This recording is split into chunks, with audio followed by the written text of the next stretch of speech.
জয় রাধে। আজকের পাঠ শ্রী চৈতন্য মহাপ্রভুর যৌবন লীলা, শ্রী চৈতন্য চরিতামৃত আদি লীলা খণ্ড, শ্লোক 84।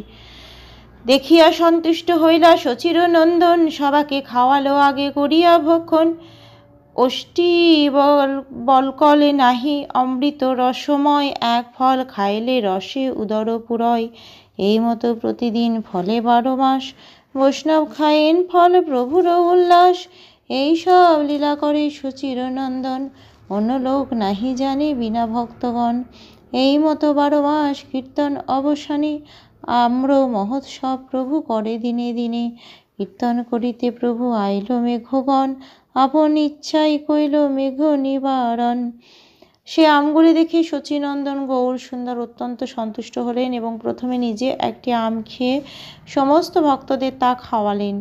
সে আমের আঁটি ছিল না এবং বাকলও ছিল না, সেগুলি অমৃতের মতো মধুর রসে এমনভাবে পূর্ণ ছিল যে এক একটি ফল খেয়েই সকলের পেট ভরে গিয়েছিল।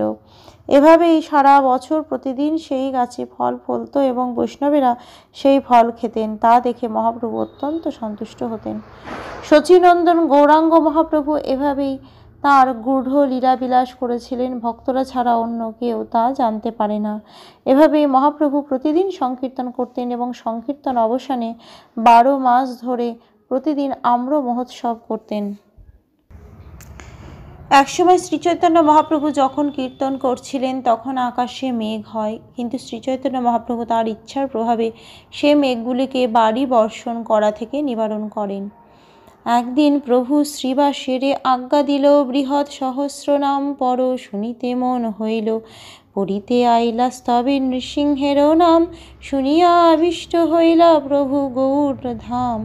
একদিন মহাপ্রভু শ্রীবাসকে বৃহৎ সহস্র নাম পড়তে আজ্ঞা দিলেন, কেননা তিনি তখন তা শুনতে চেয়েছিলেন। ভগবানের সহস্র নাম পড়তে পড়তে নৃসিংহদেবের নাম এলো। শ্রীচৈতন্য মহাপ্রভু যখন নৃসিংহদেবের নাম শুনলেন তখন তিনি ভাবাবিষ্ট হলেন। আজকের পাঠ এই অবধি। ভজ শ্রীকৃষ্ণ চৈতন্য প্রভু নিত্যানন্দ, শ্রী অদ্বৈত গদাধরে শ্রীবাসাদি গৌর ভক্ত বৃন্দ। হরে কৃষ্ণ কৃষ্ণ কৃষ্ণ হরে হরে, হরে রাম রাম রাম হরে হরে। জয় রাধে জয় রাধে, জয় রাধে জয় রাধে। জয়।